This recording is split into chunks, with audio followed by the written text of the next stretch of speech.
Eu voltei derrotado, eu não aceitava, porque o ciclismo é muito difícil você engrenar no ciclismo europeu.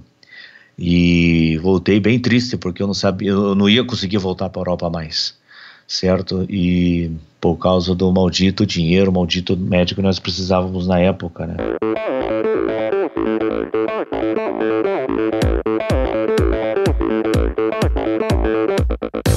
Oi, eu sou a Fernanda Keller. Eu sou o João Amoedo. Sou Poliana Kimoto. Aqui é o Murilo Fischer. Aqui quem fala é Ronaldo da Costa. Olá, sou Henrique Avancini.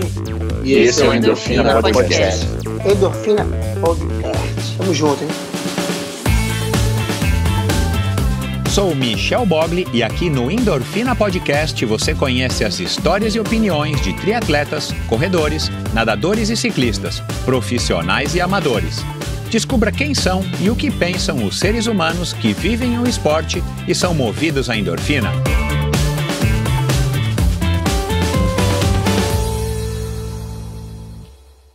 Mais uma vez este episódio em oferecimento da Probiótica. Por sinal, tenho certeza de que você já tem acompanhado o trabalho muito legal que a Probiótica vem fazendo, investindo não apenas na fabricação de produtos de primeira linha, é claro, mas também ao patrocinar provas e atletas. Aliás, parabéns à Probiótica pela iniciativa. Estamos precisando de empresas que acreditem no esporte de uma maneira sustentável e o apoio aos atletas profissionais é uma parte importantíssima nesse processo. Aliás, muitos atletas já comentaram a esse respeito aqui no Endorfina. A Probiótica produz uma linha específica de suplementos da mais alta qualidade para os esportes de endurance, tanto para os seus treinos quanto para as provas. Você encontra uma linha completa de carboidratos, desde o tradicional Carbap Gel até o Carbap Pós 4x1, diversos tipos de proteínas, energéticos como a D-ribose e a destrose, glutamina, creatina e os BCAAs que seu nutricionista já deve ter recomendado. Estes produtos e toda a extensa e completa linha de suplementos da Probiótica você encontra na Quality Nutrition. Apenas uma loja com a experiência, conhecimento e excelência da Quality Nutrition é capaz de oferecer a variedade e o atendimento que você procura. Uma ideia bacana da Quality Nutrition, e que ao meu ver foi uma grande sacada do Marcelo Kim, foi a criação dos combos promocionais. Você compra 3 produtos iguais e ganha um desconto que pode chegar aos 50%. Outra sacada é a Quality Week. Em toda a última semana do mês, cerca de 80 produtos nacionais e importados entram em promoção, com descontos que também podem chegar aos 50%. Além dos 3 endereços em São Paulo, você pode comprar convenientemente de qualquer lugar do Brasil através da loja virtual da Quality Nutrition. Você tem literalmente na ponta dos dedos acesso a uma quantidade inimaginável de marcas e produtos. Acesse qualitynutritionloja.com.br e faça suas compras hoje mesmo. A Probiótica é patrocinadora oficial do circuito Ironman Brasil e 3-Day Series 2019. probiotica.com.br. Acesse o site agora mesmo e conheça a linha completa de produtos da Probiótica. No Instagram, Probiótica Oficial e Quality Nutrition Loja. Siga os perfis e fique por dentro das últimas novidades dessas duas marcas. Olá pessoal, sejam muito bem-vindos a mais um episódio do Endorfina Podcast. Antes de falar do Evandro Portela, quero novamente agradecer a todos vocês que acabaram de chegar, que estão ouvindo aqui esse episódio pela primeira vez, a vocês que já maratonaram o Endorfina, vocês que estão ouvindo aí de vez em quando, vocês que ouvem só os convidados que falam de natação, aliás, natação já eu vou voltar aí com esse tema, vocês que ouvem convidados que só falam de ciclismo ou de triatlon, enfim, não importa, o que importa é que você ouvindo o Endorfina, você já está colaborando, você espalhando o Endorfina entre seus colegas de treino, seus amigos, seus colegas de trabalho, já ajuda demais. Você ainda que quer ir além e acabou apoiando o Endorfina através da plataforma de financiamento coletivo Apoia-se, vai lá no apoia-se.com.br, procura pelo Endorfina, informe-se como que você pode ir além e doar uma quantia em dinheiro, 20, 30 ou 40 reais, para ajudar a manter esse projeto em pé e ajudar a estar melhorando a qualidade técnica, a qualidade dos entrevistados e quem sabe me ajudando aí também a estar colocando o Endorfina no YouTube. Vai lá, informe-se recentemente com o apoio da On Running, aliás, muito obrigado à On Running do Brasil, que doou aí as camisetas de corrida. Eu já tinha a camiseta de ciclismo, que é um presente para quem doa 40 reais por mês, e agora para quem doa 30 reais por mês, ganha uma camisa de corrida numa cortesia da On Running do Brasil. E muito obrigado então a On Running. Mas é isso, vamos lá falar agora do nosso convidado, que é o que importa. Cara, o Evandro Portela surgiu aqui para mim através de outro convidado, Jean-Marco Luiz, um grande triatleta aí do final dos anos 80, começo dos 90, lá de Curitiba. E ele me contou que ele era primo do Evandro, e o Evandro Portela, para quem ainda não tocou o sininho aí na cabeça pelo nome dele, talvez o nome dele não seja tão conhecido assim, ele é o cara, o tal maluco, o ciclista maluco, que bateu o recorde de velocidade no ano passado em cima de uma bicicleta atrás de um Subaru XPTO, sei lá o nome do carro, e ele bateu esse recorde de velocidade numa estrada lá em Curitiba, e o vídeo dele viralizou e tal, e aí eu quis saber um pouco mais da história dele. Eu de fato não o conhecia, e ele veio com uma história muito bacana de um cara que tentou a carreira na Europa, foi ciclista em Portugal por 3 temporadas, se eu não me engano, e acabou voltando para o Brasil, como vocês já ouviram aí no teaser, né, não muito animado, decepcionado, na verdade, de fato, com a estrutura do esporte, no Brasil. Ele é um cara aí que é bastante crítico, bastante ácido aí nos comentários dele com relação ao nosso esporte brasileiro, e de fato, tirando aí uma visão talvez um pouco mais enviesada daqui, enviesada dali, a gente sabe que o esporte brasileiro infelizmente não vai mal, e o ciclismo não foge à regra, infelizmente.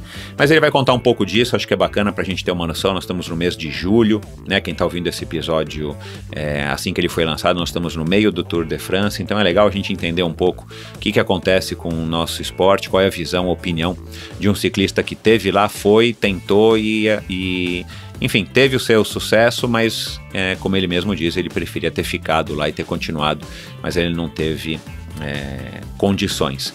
E é isso, ele vai contar do recorde dele, é óbvio, né? Muita curiosidade eu tenho a respeito desse recorde, uma maluquice. E ele vai contar, talvez em primeira mão, eu não me recordo, mas quais são os próximos planos, o que ele quer fazer agora, a partir já de 2020, para estar superando o que ele acabou de fazer aí no ano passado, nesse recorde de velocidade. Uma história muito bacana, um cara interessante, um cara aí com muita história para contar, como todos os convidados do Endorfina. Tenho certeza de que vocês vão curtir mais esse episódio do Endorfina Podcast com Evandro Portela. Vamos lá!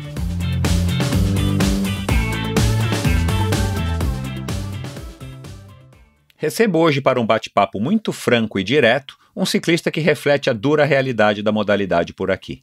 Filho de um corredor e ciclista amador, começou no esporte através da corrida, até que a chegada de uma nova loja de bicicletas na cidade o levou a se interessar pelas duas rodas. Com uma bicicleta de BMX adaptada, chegou a vencer uma competição de ciclismo. O talento foi se revelando aos poucos, e o incentivo fundamental de outro ciclista que já passou por aqui, Cássio de Paiva, o fez tentar a sorte na Europa, ainda como amador. Após 2 anos em Portugal, Evandro se profissionalizou e por mais 3 se manteve como gregário de algumas equipes daquele país. A falta de dinheiro fez desistir da carreira europeia e, bastante desapontado, retornou ao Brasil. Depois de um período literalmente perdido, foi incentivado a voltar a pedalar, mesmo sabendo que sua grande chance como ciclista já havia passado. Vamos conhecer agora a história de um apaixonado pelo ciclismo que se reinventou ao quebrar o recorde mundial de velocidade sobre uma bicicleta, atingindo 202 km por hora numa estrada em Curitiba, sua cidade natal, em novembro de 2017. Conheceremos quem é o sujeito por trás deste feito incrível e quais são seus próximos e audaciosos planos. Com vocês, Evandro Luiz Portela. Oi, Evandro, seja muito bem-vindo ao Endorfina Podcast. Muito obrigado, e aos ouvintes também aí, um grande abraço aí ao ciclismo nacional. Bacana. Para a gente começar, me conta uma coisa. A gente está gravando esse episódio aqui num sábado. O que você já treinou hoje? Não, hoje eu fiz pouco quilômetros hoje fiz só 60 quilômetros hoje, estou 3 semanas aí meio stand-by, meio tranquilo, porque daqui um mês tem uma prova lá em Umuarama, né, que eu fui convidado, e vai ser uma prova de estrada, ciclismo de estrada, né, corrida de estrada, né, 100 quilômetros, 110 quilômetros, e vamos lá correr. É a corrida que todo mundo gosta de correr, né, corrida de estrada, né. Claro.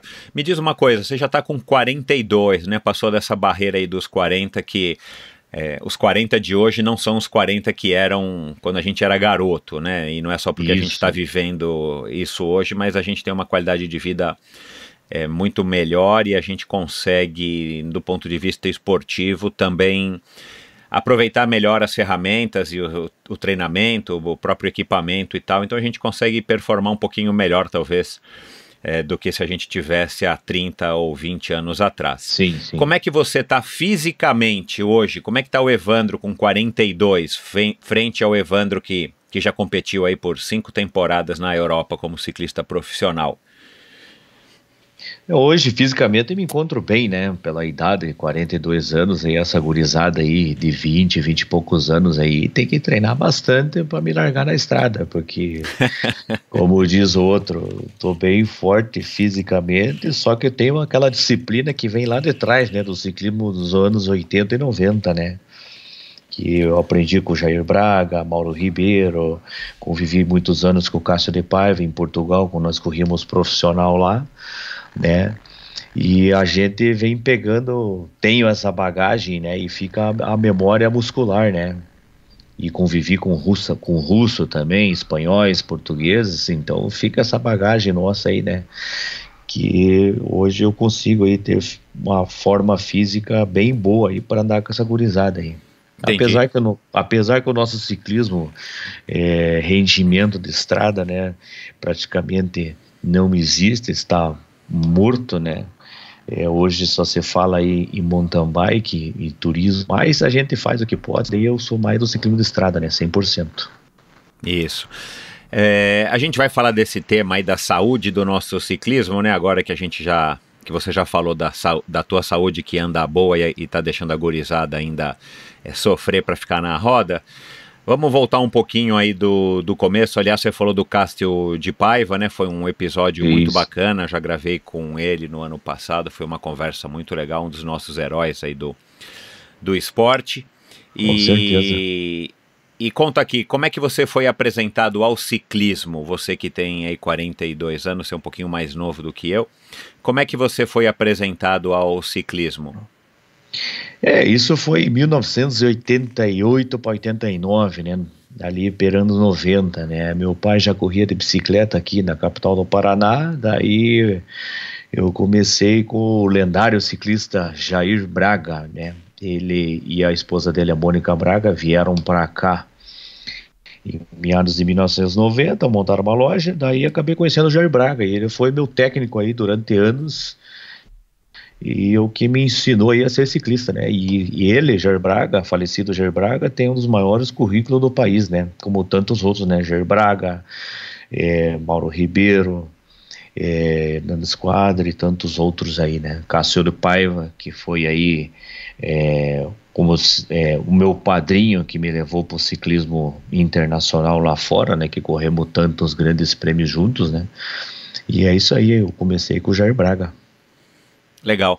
E então teu pai, ele era ciclista, mas ele foi ciclista profissional ou era ciclista desportivo, vamos dizer? Um ciclista desportivo, ele corria as corridas de região aqui, mais no estado do Paraná, né? Depois migrou pro triatlon, né? Migrou pro triatlon que tá até hoje. Ele se encontra aí com 66 anos de idade, fez 2 Ironman e pretende fazer mais um ano que vem aí. Que legal, como é que é o nome dele? Ivanor Portela. Que bacana, cara, que legal. Ele foi mordido pelo bichinho do triatlon. O ciclismo não bastou para ele depois de uma certa idade. Isso, foi mordido pelo bichinho do triatlon, né? Do final dos anos 80 ali, com aquele glamour ali do Rio de Janeiro, Fernanda Keller, né? Todo aquele pessoal da época ali, né? E daí ele migrou pro triatlon e continua até hoje. E você vai largar uma prova de triatlon quando? Eu larguei uma prova de triatlon em 1999. Acho que foi o triatlon de Caiobá, né? Na época que eu corria profissional, eu precisava fazer treinos de base. E a natação ajuda muito ao ciclismo, né? Inclusive até os jovens deviam fazer natação porque abre bastante o peito, né? Então ele tem uma performance aí de 5% a mais quem nada, né? E na época eu entrei, se não me engano, eu fiquei entre os 5 na geral, primeiro colocado, isso foi em 99, né? Nem corri a pé, nem cheguei a treinar a pé, nada, mas foi uma experiência muito bacana. Que legal, cara, eu não sabia dessa não. E daí eu não queria correr a pé, né? Não queria forçar no a pé porque eu ia me machucar, porque 2 dias depois eu ia correr o torneio de verão em São Paulo. Na época eu fiz só por brincadeira lá, para participar do evento, né? Mas na época era outra época, eu tava com 22 anos, eu tava voando baixo, né? Outros tempos, né? Você curtiu o triatlo ou não foi assim uma coisa que você gostou muito? Não, eu curti porque é bacana, assim, né? É bacana que você tem que ser rápido, assim, porque na transição você tem que ser muito rápido, né? É diferente do ciclismo. O ciclismo é 70% mais agressivo, né? Você vira a cabeça para o lado, você perde uma corrida. E o triatlon, ele tem que dosar os 3, né? Então, ele não pode forçar só no a pé, só na bicicleta ou natação. Ele tem que dosar os 3 para ele completar a prova e ter uma boa performance, né? Sim. Você, antes de começar a treinar com o Jair Braga, você acompanhava o teu pai nas provas, você pedalava de vez em quando ao lado dele, né? Tentava pedalar, dava umas passeadas com ele. Como é que era essa tua relação com um pai em casa, um pai ciclista? Não, meu pai veio das corridas de a pé, né? Então eu corri a primeira corrida minha em 1983, então eu estou no esporte de rendimento desde os 5 anos de idade. Né? Você correu uma prova aqui de 5 quilômetros? Uma prova de 5 quilômetros, até com o troféu na mão aqui, ó. 6ª corrida rústica cidade de Rio Negro, 1983, o mais jovem. Troféu Fernando Nildo, cidade de Rio Negro, Paraná. Então eu corri de 83, daí eu fui até 89 correndo a pé. Depois do a pé, que daí eu migrei para bicicleta, né? Daí me apaixonei pela bicicleta. E daí na época a gente descobriu que uma engrenagem na frente maior andava a mais. Daí teve um amigo meu, torneiro mecânico, falecido Júlio Modeste, inventou, que nós na época não tinha bicicleta, essa abundância que tem hoje, nós tinha na época as Caloi Cross, né? Aí nós inventamos uma engrenagem de 65 dentes, peão fixo atrás 14, freio de a pé ainda, né? Isso numa BMX, numa bicicross? Isso, numa bicicross, BMX. Aí nós tínhamos uma gangue aqui em Curitiba, aqui, que nós éramos em 6. E esse guri já era torneiro mecânico, daí nós inventou essa engrenagem de 65 dentes. E aquilo ali saiu uma equipe de Caloi Cross ali que ninguém pegava nós. De Speed, Aro 27, os caras não pegavam nós. Mas nós andávamos o dia inteiro, piá novo, né? Entendeu? E tanto que a minha primeira corrida de bicicleta na Estreantes, em 1990, que eu não tinha bicicleta Speed, era para poucos, né? Isso foi no Autódromo de Pinhais aqui, eram 3 voltas da categoria Estreantes, e eu acabei ganhando de Aro 20 nas bicicletas grandes. Ah, que legal, cara. A gente ainda vai falar do recorde, mas foi ele por acaso que te ajudou a montar a bicicleta do recorde ou não teve nada a ver esse teu amigo torneiro, o Júlio? Não, esse recorde de bicicleta veio todo esse histórico com esse know-how da história lá atrás de onde eu comecei.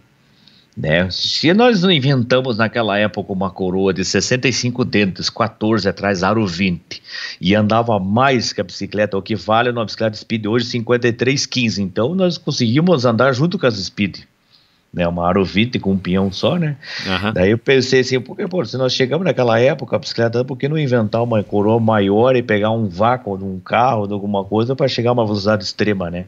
Aí me veio na cabeça o know-how de todos esses anos, desde a época de moleque pequeno, e para lá e para cá, corria bicicleta, corremos fora e vice-versa, sempre andamos aí atrás de carro de equipe, treinando atrás de moto, e fizemos esse recorde aí que acabou dando certo aí. Eu sempre acreditei, né? Mas eu precisava que as outras pessoas acreditassem em mim. Sem dúvida, para conduzir o carro, porque você falar em 100, 120 por hora, isso aí é todo dia.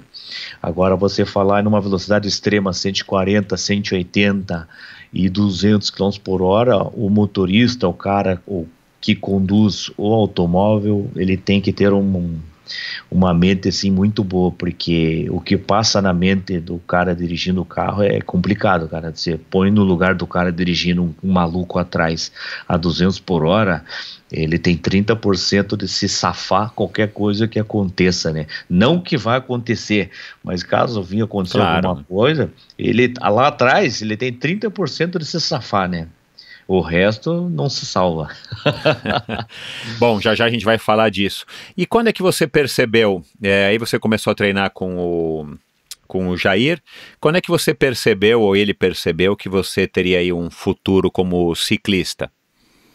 Teve alguma prova que você ganhou, que você chegou bem, que ele falou, puxa, vamos apostar, Evandro, vamos investir, sei lá, conta como é que foi aí esse processo de se tornar de passar, né, de um ciclista esportivo, amador, para um ciclista que queria levar mais a sério e tentar a carreira profissional.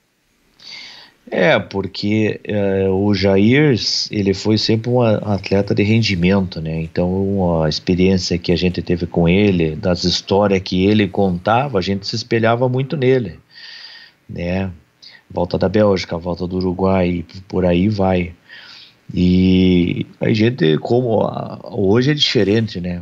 Mas na época, se ele fazia 100 quilômetros, nós tínhamos que fazer 100 quilômetros junto, com uma banana no bolso, uma laranja. Entendeu? Então hoje é totalmente diferente. Hoje o seu guri, ele não sai com uma escolta, com dinheiro no bolso e com toda a tecnologia que tiver, ele não faz 100 km, um guri aí de 14 anos, né? E na época eu ganhei uma corrida, né, uma subida da Graciosa, e essa subida aí eu ganhei na geral, eu tinha 14 anos, né? É o Campeonato Paranaense de Montanha, isso foi em 1993. E daí ali o Jair viu que eu tinha potência. Aí ele falou que você tinha potência, ele que te propôs. Como é que foi essa migração para encarar aí de uma maneira diferente? Você tinha 14 anos. E daí a gente começou a treinar bastante, né? Então eu já tinha uma bagagem lá da Caloi Cross, né? E eu acredito que aquela bicicleta me deixou um legado muito grande, né? Porque você andar aí de uma coroa de 65 dentes, 14 dentes atrás, um guri de 12, 13 anos, ele já cria uma musculatura, já cria uma bagagem, né? Com certeza, Evandro. E aí você, nessa altura, você também foi para a pista? Como é que você estruturou? Qual foi a principal mudança na estrutura dos seus treinos para você, né, tanto aumentar o volume, a quantidade de treinos, mas para que você pudesse, obviamente, buscar resultados ainda melhores, apesar da idade? Eu andava de bicicleta o dia inteiro, né? Ao contrário do que se encontra os jovens hoje, né? Que a vida mudou, o cara estuda, vice-versa. Eu estudava de noite e andava de bicicleta o dia inteiro. Eu chegava a fazer aí no 80, 100 km por dia, né? No mínimo. A gente rodava muito, isso com 14, 15 anos, né? Isso deu uma bagagem muito grande, viu? E a gente é o que é hoje, né? Tudo bem que a gente tem uma genética boa, né? Isso conta muito, né? Mas você chegou a fazer treino em pista? Chegou a participar de corrida de provas de pista também, que eu sei que dá uma base muito boa? Muito pouco. Cheguei a ser campeão brasileiro de pista aí para a antiga equipe extinta da Caloi em 1998, correndo 2 provas aí, perseguição por equipes, individual, alguma coisa assim. Depois disso aí nunca mais corri, mas nunca foi meu foco, nunca foi pista, sempre foi o ciclismo de estrada, né? As corridas grandes por etapas e subida de montanha, que era o meu forte na época.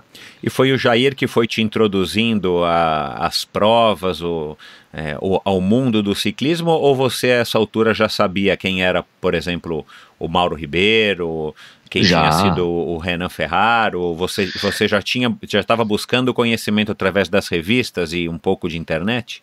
Isso, não, na época a internet nem existia, né? O que existia era a revista ali na banca de esquina, né? E na época a gente via muito falar em Renan Ferraro, Renato Ferraro, Mauro Ribeiro, corria na RMO em 90, 91, né? Toda a história, o próprio Cássio Paiva. E quem tinha alcance mais perto desse pessoal aí, E o cara que mais tinha alcance perto era o Jair Braga. Do Jair Braga que eu conheci esses grandes nomes. Depois, 2 anos depois, eu convivi com esse pessoal todo aí, né? E de onde que surgiu o convite para você correr na Europa como profissional? Foi através do Cássio? Isso, o Cássio Paiva, né? O Cássio Paiva Freitas, ele tinha na época, ele corria profissional, corria na equipe do Recer Boa Vista, né? E estavam formando uma equipe lá de sub-23 na época, né? Isso foi em 1997, 96 eu corri em Santo André, São Paulo, antiga equipe da Pirelli, né? Daí virou Specialized Santo André. E daí em 97 eu já me migrei para o ciclismo europeu. O Cássio me convidou para correr lá, Cássio Paiva, nessa equipe de amadores, que era Gondomar Prestige Barbu. Hoje a atual equipe é EFAPEL Glass Drive, uma grande equipe portuguesa, uma das melhores que tem lá, né? Ainda existe. E aí eu migrei para o ciclismo português, né? Como é que foi essa adaptação, esse choque de realidade? Imagino que foi a primeira vez que você saiu do Brasil também, né? O choque foi grande, porque você pega uma revista, você vê todos aqueles cavalos, todos aqueles Kawasaki, os melhores do mundo numa revista, no dia seguinte você está alinhado com eles. É um choque muito grande, né? Porque na época existiam as equipes da Once, equipe da Mapei, o S Postal do Lance Armstrong, o Decathlon Uno do Marco Pantani. De repente você está alinhado com os mesmos caras, né? Os mesmos coadjuvantes ali do lado, você olha pro cara, né? Era assustador, né? Só que você tá no mesmo nível dos caras da época, né? E era um negócio assim diferente, que você era profissional, né? Profissional era profissional, né? E na época se corria muito sem capacete, né? Então alinhados ali, todos aqueles caras ali, John Ramussel, Frank Vandenbroek, Jorge Hincap e tantos outros, né? E você alinhado do lado de todos aqueles caras ali com tarimba, e você, tipo, na época você pediu uma foto pros caras, eles até cediam se tirar uma foto, mas o trabalho ali era tão intenso que assim, pô, o cara vem para tirar foto ou vem para correr de bicicleta ou ganhar? Mas você chegou a pedir para tirar foto uma outra vez? Cheguei. Eu devia ter tirado muito mais foto, que na época era só máquina de rolinho, né? Mas como eu era do mesmo nível dos caras, dava a impressão que eu tava me rebaixando para eles. Pô, o cara é amador, vem tirar foto. Que foto aqui? Vamos treinar aqui, vamos correr a corrida, vamos ver quem ganha etapa, né? Era outro ciclismo, era outro jeito de viver, né? Hoje não, hoje com a tecnologia que tá, todo mundo tira foto com todo mundo, com o Peter Sagan e vice-versa, mas na época quase não se via fotografia. Quem tirava foto era só os profissionais da foto, quem filmava era só os profissionais, né? Ninguém tinha acesso a isso aí. E você, o Mauro contou aqui, né, os perrengues aí de adaptação, o Luciano Pagliarini, o próprio Murilo Fischer contaram aqui, o Cássio também contou. O Cássio não teve tanto problema de adaptação, mas você se adaptou bem a essa vida na Europa, em Portugal, a barreira da língua, por não haver barreira da língua, né, foi um pouco mais fácil para você? Como é que foi esses primeiros meses? O que você se recorda? Foi difícil, nós pegamos uma época muito dura, né? Até o ciclismo da geração Ed Merckx, dos anos 60 até 80, era um ciclismo, dos anos 90 até 2000 era outro. Então pegamos uma época muito dura, assim, porque o pente fino era muito pouco, entendeu? Quem podia mais chorava menos, né? Vamos dizer assim, né? Não vamos tapar o sol com a peneira. Quem podia mais chorava menos. Então o controle antidoping sempre teve, só que com a abundância que tinha na época, as equipes profissionais, era quase que impossível andar, né? E era a mesma coisa com Fiat Uno, um Gol 1000 da vida, andar aí com Ferrari, com Lamborghini, você mal conseguia andar na roda. Não, o troço era fora do comum, né? Eu acredito que se eu tivesse um médico particular na época, acesso, um médico bom na época, eu acredito que ele teria ficado lá por pelo menos umas 10 temporadas, né? Eu acredito, então não só 4 temporadas e meia, como fiquei lá 5 anos, né? E qual a diferença de ter um médico bom? Explica aí pra gente. O médico bom, ele tem receita aí todas as vitaminas que o corpo precisa, né? O rendimento, né? Ele te faz com que você evolua dia após dia, né? E no ciclismo europeu, você corre de segunda a segunda. Não é que você faz aqui fim de semana 200 quilômetros, no outro dia não faz nada. Corre uma corrida de 100 quilômetros, no outro dia vai passear. Não, o ciclismo europeu é diferente, é corrida de segunda a segunda. E você chega a uma altura do campeonato, você pega gripe, teu rendimento cai e vice-versa. Então, eles não querem saber disso, né? Você tem que... Se eu cheguei aqui no Brasil, na época, em 96, se tinha 3 caras igual eu, de performance, eu cheguei em Portugal, com o ciclismo globalizado, né? Com as equipes europeias, quase todas iam correr lá embaixo, que a gente fala lá embaixo, que é o Portugal e Espanha, né? Os países aí... E daí o que aconteceu? Daí a performance tua vai lá embaixo, né? Porque você não consegue ter o rendimento, né?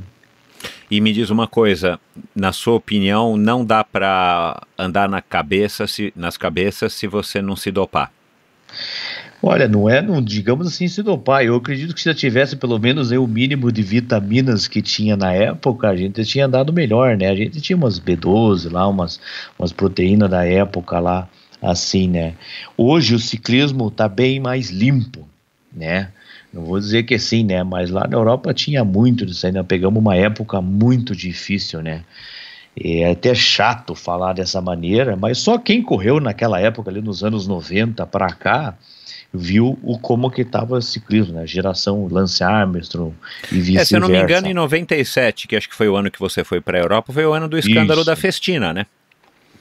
O escândalo da Festina foi em 98, né? Eu vi 98. Tá. Isso, vi de camarote aquilo, né? Vi de camarote. Que foi assim, o doping, claro que já existia e pelo jeito sempre existiu no ciclismo, né? Com o passar das gerações ele só foi evoluindo, mas em 98 acho que foi o grande marco, assim, que o negócio se tornou público e enfim, a partir de 98 que começou toda essa sequência de escândalos e de esse cerco para o ciclismo. Isso. Agora, a tua equipe era uma equipe de orçamento pequeno, né? Eu imagino. Isso. Vocês não tinham um médico na equipe? A equipe não tinha estrutura para ter um médico ou tinha, mas era aquele médico, vamos dizer, um médico geralzão, só para quando você tivesse problema? O médico geralzão, quando você tivesse problema, dava lá como é que se diz, um Gatorade, dava uma pastilha lá se tivesse com gripe, alguma coisa, o cara acompanhava aí todas as corridas, né? Mas na época, muita gente sabe o que eu tô falando, deve estar escutando aí, na época você falava em Dr. Ferrari, né? Na época que foi o médico do Lance Armstrong, ele baixou lá em Portugal lá umas épocas também, e tinha que ter um médico particular ortomolecular para controlar você e fazer você um atleta, né, de primeiro nível. Se você tem como é que se diz, se você tem um biotipo para ser um grande atleta, para você, né, para você não decair do decorrente de grandes provas que tem aí o dia a dia, né, que eu falei, você corre de segunda a segunda na Europa, é diferente, é outro mundo. Você se adaptou a esse ciclismo europeu depois passado esses 3, 4 meses iniciais? Ou foi uma coisa que, mesmo tendo passado 5 temporadas lá, ainda era, vamos dizer, difícil de você manter esse ritmo que hoje fica muito mais notório para quem acompanha o ciclismo, fica muito mais fácil de saber, né, que é um ciclismo realmente diferente de qualquer outro lugar no mundo? Não, eu me adaptei porque eu vim já numa bagagem, né, rodava muito, e você, tendo as qualidades que nem eu tenho, eu me adaptei fácil, assim, com 3 meses, né, porque já fui praticamente, era uma equipe de amadores, depois virou equipe profissional, né, nós tínhamos direito de correr com os profissionais por ter uma estrutura bem boa, né, era uma equipe... Eram 3 equipes portuguesas de amadores que tinham direito de correr como os profissionais, né? Que éramos convidados. Daí no outro ano seguinte passamos a profissionais, em 98. Eu me adaptei sim, mas eu voltei frustrado em 2001 de lá para cá porque faltou assim dinheiro, né? Eu precisava na época para fazer um médico aí por 6, 7 meses, eu precisava aí de $60 mil. Eu não tinha toda essa grana na época para bancar um médico para fazer assim um ciclismo entre os 5 primeiros, né? E isso não era só você, muita gente no pelotão era assim, né? Eu imagino. Muita gente. Lá nós corríamos direto com a equipe, a extinta equipe da Kelme Costa Blanca. Então tinha lá vários corredores que corriam de graça, porque traziam patrocínios à equipe e eram já de família ricas, né? Mas que conseguiam comprar seus médicos, mas... como diz, burro não vira cavalo nunca, isso não é para qualquer um. No outro ano seguinte já nem se via falar no corredor, que eu já havia abandonado, entendeu? Uhum. Mas eu voltei, cara, eu fiz o que eu tinha que fazer, cara, corri com todos aquelas javas, me agarrando pelas beiradas, porque pegamos uma época assim, sabe, a geração Lance Armstrong, né? Então era olha, o cara andar, o cara tinha que ser muito bom no meio daqueles caras. Tinha que ser muito bom. Quem foram os ciclistas que mais te impressionaram, assim, você agora fazendo um retrospecto, olhando para trás, quem eram os ciclistas que mais te impressionaram pela performance principalmente, mas também pelo estilo, pela agressividade, o que mais lhe chamava a atenção, assim? O que mais me chamou a atenção foi o alemão lá, o que ganhou o Tour de France, né? Foi 5 vezes segundo geral Volta da França, o Jan Ullrich, né? Uhum. O mundo inteiro conhece, né? E esse, num prêmio GP Portugal Telecom em 99, largou o gordo na corrida, peludo, com a perna peluda, né? Profissional, corria na Telecom. Pô, e a gente mesmo. É uma coisa assim que eu lembro até hoje, eu tava falando com um colega meu, eu lembrei do cara, né? Pô, o cara gordo em cima da bicicleta, com a barriga quase encostando no tubo, né? Né? Pô, nem aí, sem capacete, na época corria sem capacete, não era obrigatório, né? Eram todos profissionais, era difícil de dar tombo, né? E chegava aos últimos 10 quilômetros, falei, esse cara não vai fazer 50 quilômetros nessa velocidade que tá andando aqui, 50 de média. Falei, que é isso, cara? Porra, nós lá no meio do pelotão, né, andando lá com o helicóptero, né, as provas lá, a maioria tem helicóptero, né, e o helicóptero transmite ao vivo a corrida, né. Quando você olha lá na frente, a cavalaria da Telecom armada, o Jan Ullrich, né, lá na frente, o do Boltz, Marco Serpellini na época, os caras lá na frente, gordo, com a perna peluda, e você lá atrás, né, com tudo certinho, tudo, né, e ali no meio do pelotão mal conseguia pegar a roda dos caras, e daí eu falei, cara, o que eu tô fazendo aqui nesse meio, velho? Agora você disse que voltou... era impressionar. Aliás, ele é tido, né, como um dos melhores ciclistas da era moderna. Ele só não teve os títulos que ele deveria ter tido por conta do Lance Armstrong, né? Ele bateu de frente com o Lance e o Lance se saiu melhor. Agora, você disse que voltou em 2001, mas você voltou para o Brasil não para se aposentar, né? Você ainda voltou para a Europa ou você voltou para o Brasil em 2001 e continuou correndo aqui? Não, eu continuei correndo aqui por 6 anos, né, mais na Datarola, né, equipe da Datarola de ciclismo, e daí acabei voltando, mas eu sabia que eu voltasse para o Brasil, não havia hipótese de fazer alguma coisa, porque a gente sabe como que é o ciclismo brasileiro, na época já era ruim o ciclismo, nosso rendimento, né, já era ruim, hoje está muito pior. Não existe prova, e aí vem falar, né, por que os rachões vêm ganhando força, né, eu até levo os patrocínios para os rachões do meu amigo Zanata aí de São Paulo, porque é a única corrida de estrada com live ao vivo, com toda a tecnologia que nós temos, a única corrida de estrada em condições que nós temos. Hoje você veja aí as empresas privadas fazendo corrida de 34 quilômetros, e uma volta... E aí cobrando 100, 120 reais de inscrição. Isso é corrida juvenil, né, cara? Isso aí nem me convida, que eu nem quero correr. Nós vamos falar um pouquinho mais pra frente disso, eu quero ouvir um pouco mais dessa tua opinião. E é lamentável, né, você dizer que se na época era ruim, a gente tá aqui nós estamos falando aí de 2001 para 2005, 2006, quando você se aposentou, nós estamos em 2019 e o ciclismo tá pior, né? Tem alguma coisa aí que tá dando, tem alguma coisa aí que não tá no caminho certo. Mas deixa eu te falar uma coisa, deixa eu te perguntar, de todas as temporadas que você teve lá na Europa, você chegou a ter um momento na tua carreira na Europa que você achou que você poderia ter destaque, ou logo de cara você já percebeu que você teria um papel X e você se acomodou com esse papel, não no mau sentido, mas no bom sentido, você aceitou esse papel e você passou a trabalhar de fato como um ciclista profissional, cumprindo o papel pelo qual você era pago para fazer?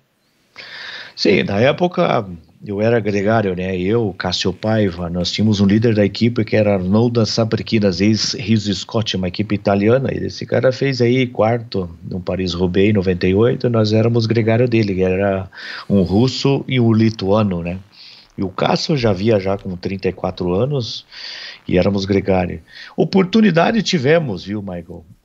Na época, o caso Festina 98, conhecemos lá o William Voe, que era um dos donos da equipe da Festina, e tínhamos acesso a tudo, só que nós não tínhamos o dinheiro para dar de frente com esse pessoal todo para fazer um ciclismo entre os 5 primeiros, né? Chegamos a conhecer o Dr. Ferrari, tivemos acesso a ele, mas não tínhamos o dinheiro para lhe pagar, né? Eu não me lembro o outro médico aqui italiano na época também, não me recordo o nome aqui, mas tinha um outro médico também. Daí acabamos empurrando com a barriga lá as grandes voltas, volta a Portugal, volta a Espanha, Tour da Ruta do Sol, volta a Valência e tantos outros grandes prêmios, né? E como nós não tinha mais hipótese de andar entre os 5 primeiros no pelotão, daí o contrato venceu em 2001, acabei voltando para o Brasil. Entendi. E voltou com a sensação de missão cumprida e com essa sensação de que agora era sugar o máximo que dava das oportunidades aqui no Brasil. Não, eu voltei derrotado, cara. Eu voltei derrotado. Eu não aceitava, porque o ciclismo é muito difícil você engrenar no ciclismo europeu. E voltei bem triste, porque eu não sabia, eu não ia conseguir voltar para a Europa mais, certo? E por causa do maldito dinheiro, maldito médico que nós precisávamos na época, né? E não tinha mais hipótese. Aí eu voltei, virei bêbado, baladeiro, só não usei droga porque eu nunca gostei de droga aí, né? Essas drogas de festa, mas... E, cara, daí queria parar de correr, daí voltei a trabalhar com meu pai, daí... resolvi voltar a correr de bicicleta, entendeu? Porque o ciclista, ele sai lá do zero, ele vira voltando uma outra profissão qualquer, como advogado. O advogado, ele vira desembargador, senador, de repente o cara vira presidente, tá entre os melhores lá, de repente o cara cai lá embaixo de volta, vira estudante. E foi o que aconteceu. Quando voltei pro Brasil, eu falei, cara, vou voltar, vou correr o quê? Corrida em volta da quadra? Tava com os melhores do mundo, eu vou ter que voltar para esse ciclismo nosso aqui, defasado, negativo, né? É uma sensação de retrocesso, né? Nossa senhora, total, entendeu? Eu voltei para cá, não queria nem ver a bicicleta mais, porque a condição física que eu tinha na época de correr profissional era bem grande. Fiz teste de VO2, todos aqueles testes que os grandes atletas fazem. O que eu precisava era um acompanhamento médico melhor, né? Porque entre os melhores do mundo você quer até ser cogitado lá para a equipe do RC Boa Vista, a equipe do Maia, que era a melhor equipe portuguesa. O Maia correu Volta à Espanha, Giro de Itália e vice-versa, né? Mas eu acabei voltando para o país, eu fiz o que eu pude e ficou aí a larga experiência, né? Com todos aqueles caras que eu corri na época lá, que é os anos ciclismo 90, né? Me diz uma coisa, não apareceu nenhuma oportunidade ou você não pensou que você poderia, já que correr, pedalar enfim, né, você não via futuro, mas de repente trabalhar com o ciclismo de alguma outra maneira, não vou falar que ligado a um cargo político, né, dentro da CBC, mas eventualmente trabalhando junto com alguma equipe, fazendo um tipo de assessoria, sendo mesmo um diretor esportivo, isso também não passou pela sua cabeça? Não, quando eu voltei para o Brasil, depois um cara me levantou, né, moralmente, que foi o Rogério Fagundes, da DataRu Computadores, né, equipe antiga da DataRu, né, e na época eu voltei a competir, tive grandes vitórias aqui no Brasil, mas eu nunca foi o foco, assim, ter uma assessoria ou virar técnico, alguma coisa, até porque no Brasil, hoje, montar equipe de ciclismo montar, para quê? Para você correr 2, 3 corridas no ano? Entendeu? Então eu não vejo assim futuro no ciclismo rendimento de estrada. O mountain bike sim vejo, onde está a maior malta hoje, né? Entendeu? Onde que o pessoal consegue migrar mais fácil, né? Com o ciclismo mountain bike é individual, é um gasto. Agora você ter uma equipe de ciclismo com um diretor técnico, massagista, é um orçamento 10 vezes maior que o mountain bike, né? Mountain bike nunca foi sua praia? Não, mountain bike nunca foi minha praia. Cara, deve ser muito frustrante, né? Você, com a experiência que você teve, né? O sofrimento, literalmente também, todo o sofrimento que você teve que passar para conseguir aí um lugar ao sol e se manter por 5 temporadas na Europa, você voltar para o seu país e você não conseguir, você não vê perspectiva na tua profissão, como você falou, né? Ah, não vê perspectiva nenhuma, porque, como eu te falei, né, você sai daqui de estudante, você chega lá com os melhores do mundo, você chega lá a presidente, entre os 5 melhores, e de repente você volta para trás, você não aceita, né, pelo trabalho que foi feito de longos durante os anos, e você sentir na sua alma que você não vai conseguir migrar mais lá para o ciclismo europeu, é frustrante, né? Voltar para um país de 5º mundo que é o Brasil, o retrocesso é muito grande, né? Chega o cara, não, é desanimador, bem desanimador. Quem que foram seus mentores lá na Europa? Como é que você conseguiu também se sustentar por 5 temporadas lá? Você ficou muito apegado, enfim, todos os sentidos ao Cássio. O Cássio, quem por ser mais velho e estar lá mais tempo, foi quem te abriu as portas, ou teve alguém lá que falou assim, vem aqui comigo que eu te ajudo, vamos lá, Evandro? Não, era um ciclismo diferente, né?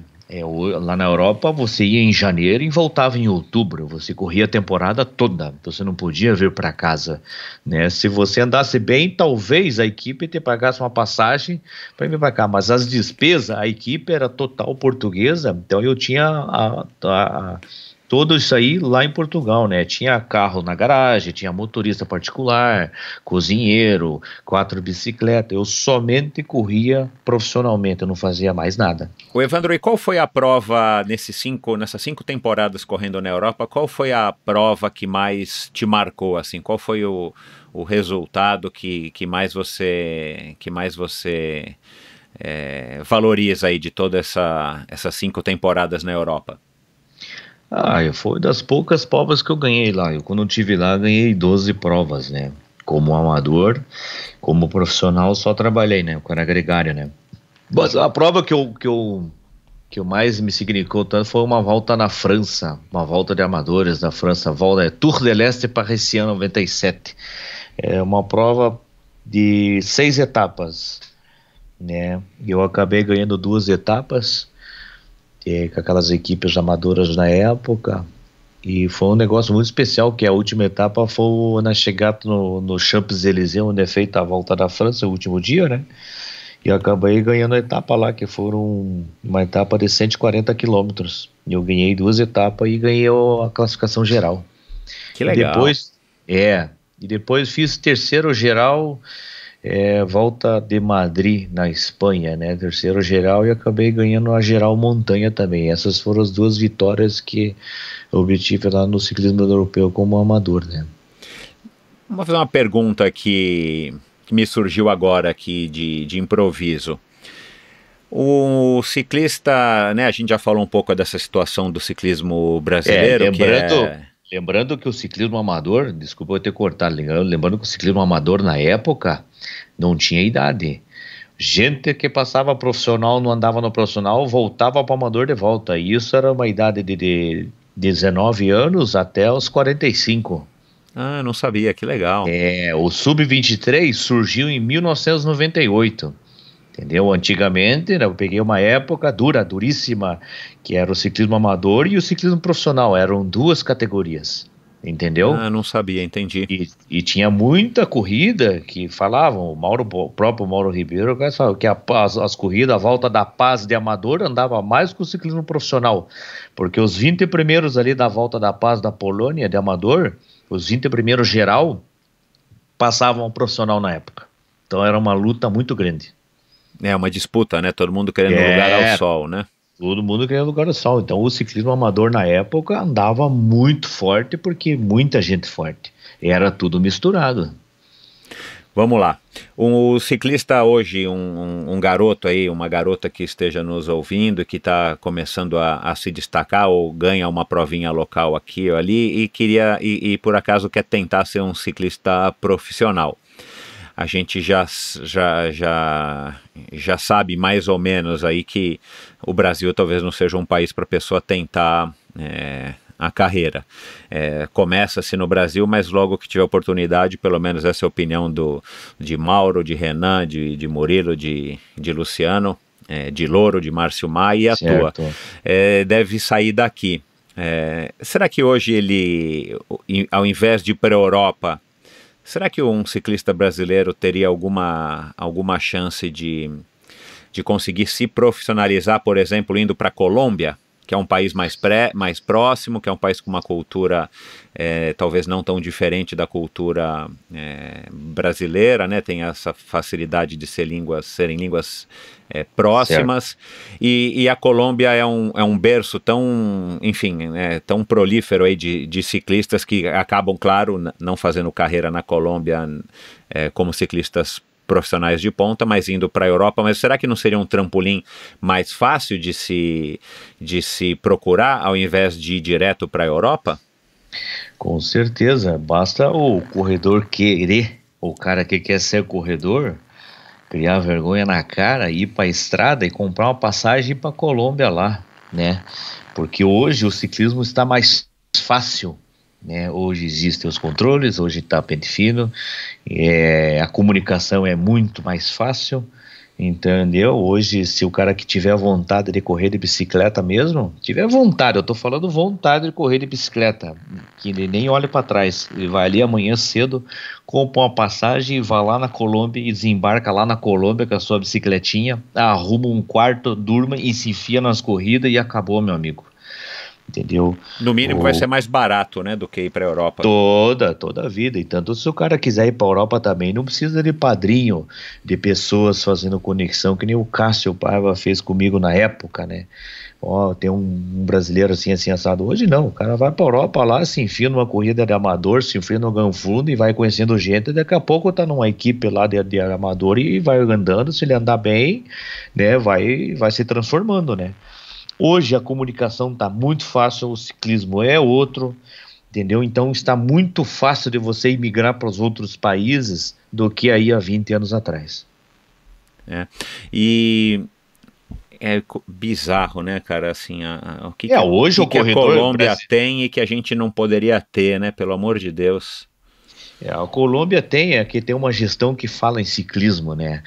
Entidades como a Federação Colombiana de Ciclismo, voltando lá atrás, Fábio Parra, Lúcio Herrera, que foram os mentores, os homens do ciclismo dos anos 80 que subiram no pódio de Volta da França, os colombianos chamados de índios na época, era ganhando a Volta da França, montanha e etapas. Isso abriu portas para a Colômbia, e hoje a Colômbia é um grande potencial do ciclismo mundial, entendeu? E vai ser daqui 1 ano, 2 anos, a potência do ciclismo mundial, tá entre os 3 do mundo, né? Eles têm 10 corredores entre os 5 corredores entre os 10 do mundo, os melhores, os últimos 2 anos, entendeu? Então hoje o corredor brasileiro, se realmente ele quer correr de bicicleta, ele pega a sua malinha e vai para esses países aí que só falam em ciclismo e vai correr de bicicleta. Agora, se nós depender aí de uma CVC, Confederação Brasileira, aí, meu amigo, o cara não sai da esquina. Por que você acha que a quem interessa que o ciclismo não vá para frente aqui no Brasil? Aqui no Brasil, a política, parece que a política não quer andar com o esporte, o ciclismo, por exemplo, né? Os outros esportes também não andam, que é a mesma coisa. Mas a impressão que eu acho que não há um interesse de fazer um corredor para você correr lá fora, né? O interesse deles eu acho que mais monetário. Você veja o turismo aí do mountain bike, né? Não desmerecendo os grandes atletas aí, Henrique Avancini e tal, mas todo mundo migra para o mountain bike, porque é o mais fácil, e, né, você veja aí, venderam para Cannondale aí, a inscrição do brasileiro no mountain bike é 300 e poucos reais, algo assim, né, um campeonato nacional nunca se pagou uma inscrição nesse valor, né, e todo mundo vai porque a maior malta está no mountain bike, entendeu? E o ciclismo de estrada está aí aos trancos e barrancos. Nós faz 5 anos, esse ano vamos para o 5º ano, não temos uma volta ciclística, não temos uma corrida em condição. É triste, cara, é um esporte tão bacana, né? Ele só cresce no mundo. O ciclismo amador no Brasil, amador que eu digo desportivo, né? As pessoas estão cada vez pedalando mais e querendo participar das provas. Cada vez pedalando mais. E cadê os ídolos, né? Cadê as pessoas que vão inspirar novos ciclistas, né? Que vão trazer garotos e garotas para participar? Infelizmente, a gente está num caminho aí que, enfim, da vergonha, né? Caminho da vergonha. Isso parece a política nossa brasileira, né? Então. Eu fico frustrado, eu fico pensando como que um Cássio Paiva Hernandes e vice-versa, Márcio Mai e tantos outros nomes aí não estão trabalhando numa confederação brasileira, né? Então algo tem. Pois é. Então algo tem, entendeu? Nenhum ex-ciclista conseguiu, né? Meio esquisito, de fato, né? É meio esquisito, entendeu? A gente sabe, entendeu? Mas é meio esquisito. Hoje o Cássio Paiva atualmente é o técnico da seleção brasileira. Semana que vem já é outro. É tudo um interesse político de patrocínio e vice-versa, né? O troço não anda mesmo, né? Você acha que o ciclismo, né? Você já falou aqui no comecinho que o ciclismo hoje está mais limpo, né? Do que já foi. Você acha que a gente, algum dia, pelo menos durante o nosso período de vida, vamos dizer aí mais 30, 40, 50 anos, a gente vai ver um ciclismo 100% limpo? Ou você acha que isso, né, com a tua visão, você acha que isso a gente não vai ver? Olha, não sei se vai ver um ciclismo totalmente limpo, né? Ele está mais limpo, sim. Isso eu estou falando países de primeiro mundo, Europa, né, que tem aí suas equipes com passaporte biológico. O ciclismo é um esporte muito visado, está muito chato hoje em dia, porque se você tomar um remédio para dormir, um remédio para gripe e o medicamento termina com ina, pronto, você já pega aí 3 anos de suspensão, um troço que nem dá rendimento nenhum. Então eu vejo que está muito chato as entidades, a UCI é muito chata, entendeu? O cara comeu lá como é que se diz, o cara não tá treinando lá faz 20 dias, daí ele não consegue dormir, toma um remedinho para dormir, pronto, já é expulso da equipe. São coisas assim que não tem nada a ver, né? Não aumenta o rendimento algum no atleta, mas só que o lado do atleta ninguém vê. A UCI fiscaliza de uma maneira que daqui a pouco tem que escolher, a água tem que ser da própria UCI, porque se é outro tipo de água que ele for tomar, vai acusar no controle. Uhum. Parece que são mais de 300 substâncias, né? E parece que outro dia eu vi uma conversa a respeito que muitas, né, não aumentam a performance ou não tem um estudo científico em que elas possam se basear para dizer, e de fato fica cada vez mais difícil para o atleta se manter, entre aspas, aí, limpo, porque é uma relação gigantesca de substâncias, né? Isso, é uma relação gigantesca. E você estava contando aqui para mim, né, no caso aí que você acabou sendo banido em 2006 por conta aí de agora a gente sabe que foi uma injustiça. Você foi vítima aí desse sistema, das falhas desse sistema. Conta um pouco aí pro ouvinte estar a par. Foi uma falha do sistema. Santo não sou, entendeu? Mas também da maneira incorreta como aí a própria CBC fez, isso mostra que a nossa entidade maior do Brasil não é confiável. Você banir um atleta for life por 13 anos, 14 e-mails pedindo para as autoridades e eles mesmos falando que não cabe recurso algum. Daí chega o advogado meu, que hoje eu tenho 2 advogados, eu tenho um advogado forte, Antônio Carlos Lima, Antônio Ernesto Lima, e ele chegou, não, você vai correr daqui 6 meses. Eu falei, pô, mas como, né? Como que nós vamos correr? Não, está tudo errado, você não tem documentos, não fez contraprova, não tem nada alegando que você caiu no controle. E realmente não tem nada, tem uma assinatura lá, Evandro foi banido, caiu em 2002, 2003, 2006, né? Com substâncias tal, mas acusou um tipo de substância, no papel aparece outra, datas não batem e vice-versa. E daí como que você vai acreditar numa entidade que põe você como banido e de repente você está solto? Entendeu? Então você veja que o troço não funciona e nunca vai funcionar enquanto não tirarem os cartolas de lá. Você acha que é falta de organização? Falta de controle? Você acha que é falta de vontade ou um pouco de cada uma dessas coisas? Não, as autoridades só querem olhar para o seu próprio umbigo.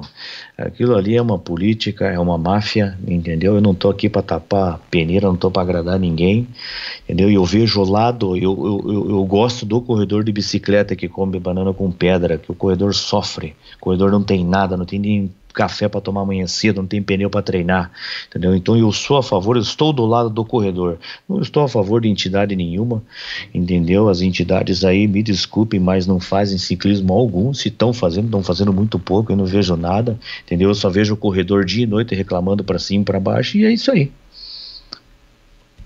O ciclista, ele é um sofredor, né? Um amante do sofrimento, acho que por natureza. Você acabou de falar isso, banana com pedra, o cara não tem pneu para treinar amanhã, não tem café da manhã. Você consegue identificar, depois de tantos anos envolvido com o ciclismo, um padrão de personalidade, Evandro, nessas pessoas? E aí você, né, e você não é o primeiro que está, infelizmente, expondo uma realidade do nosso ciclismo. Acho que com acesso à internet hoje, qualquer um, não importa onde você esteja, né, em qual rincão desse Brasil gigantesco, mas você dando uma pesquisada na internet, você logo vai perceber que o ciclismo de fato não está evoluindo, não o ciclismo de estrada, né?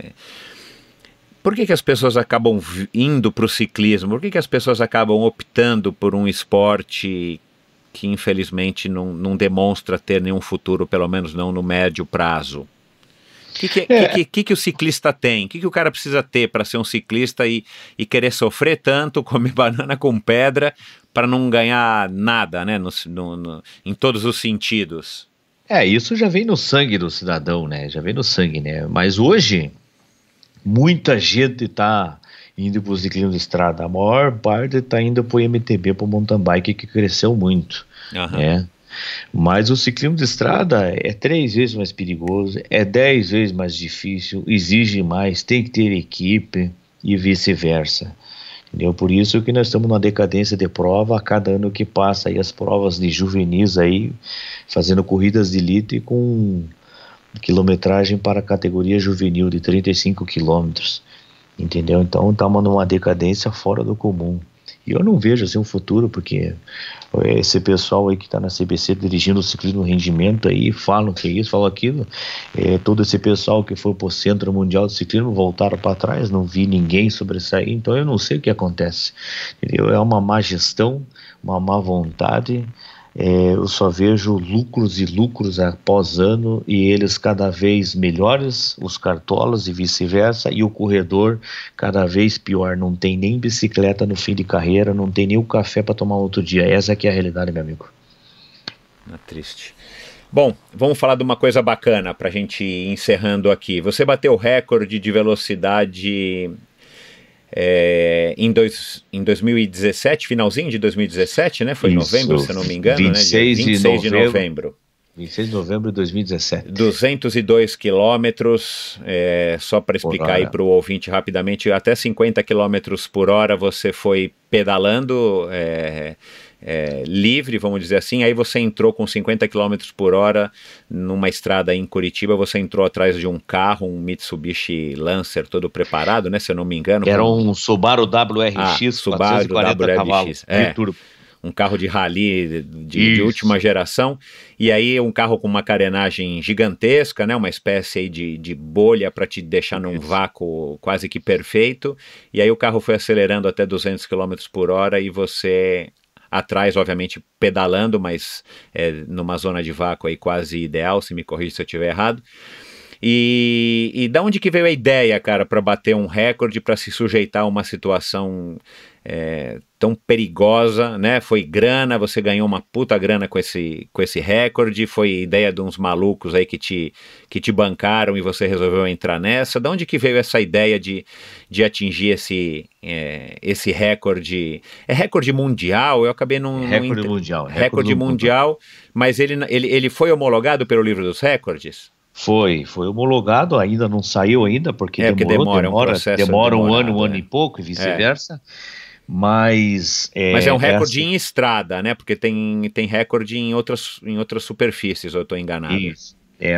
Foi um recorde na estrada e único, porque eu não agarrei nada. Então, como eu passei a homologação para o Guinness, eram 13 quilômetros, o carro ia sair, eu tinha para cumprir esses 13 quilômetros. Foi cumprido 13 quilômetros e 6 minutos e 2. Deu 104 de média. Nossa, certo?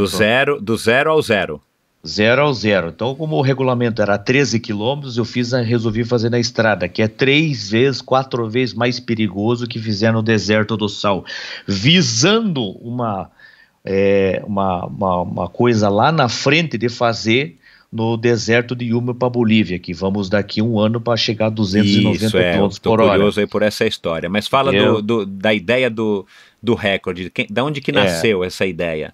Essa ideia é minha mesmo, né? Porque eu sempre fui um cara audacioso, né? Eu como diz, cada macaco no seu galho. Eu sou bom no que eu faço, entendeu?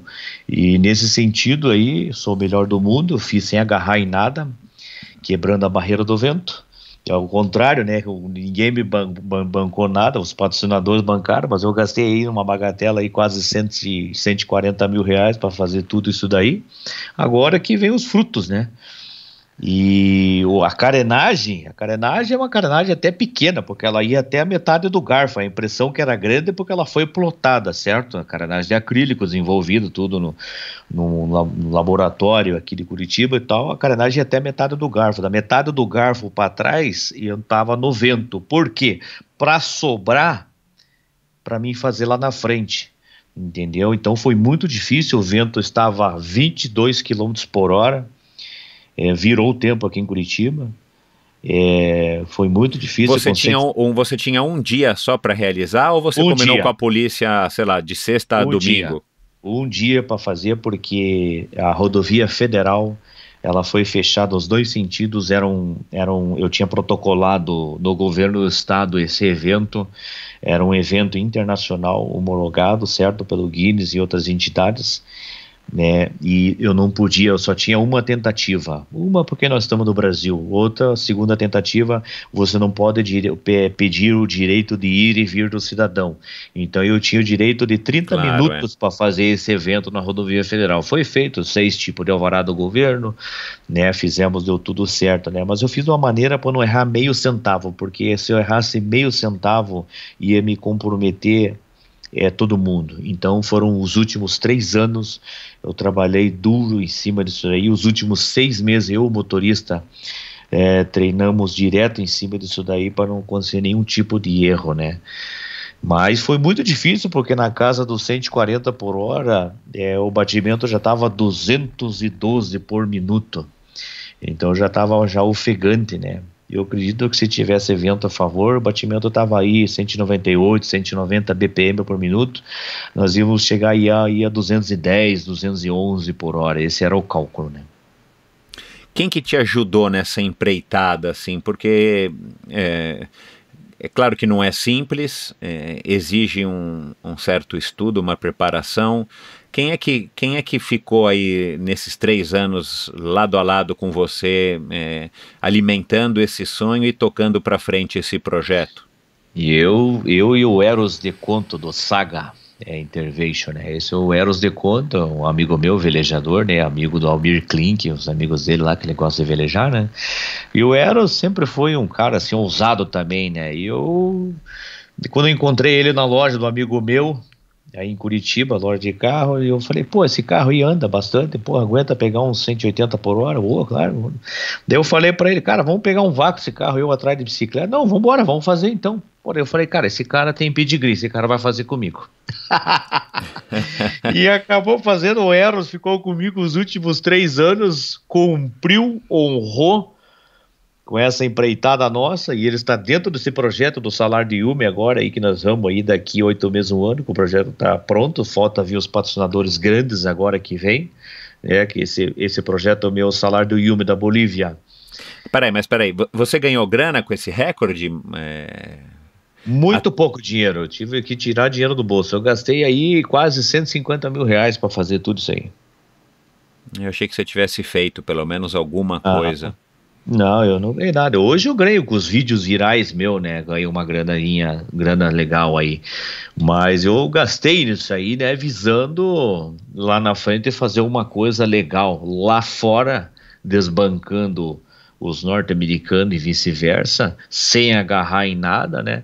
Mas eu não tive lucro nenhum aí fazendo esse coisa. E a sensação, de dever cumprido, né? O fato de você ter conseguido bater o recorde, do ponto de vista esportivo, você acha que foi a tua maior conquista?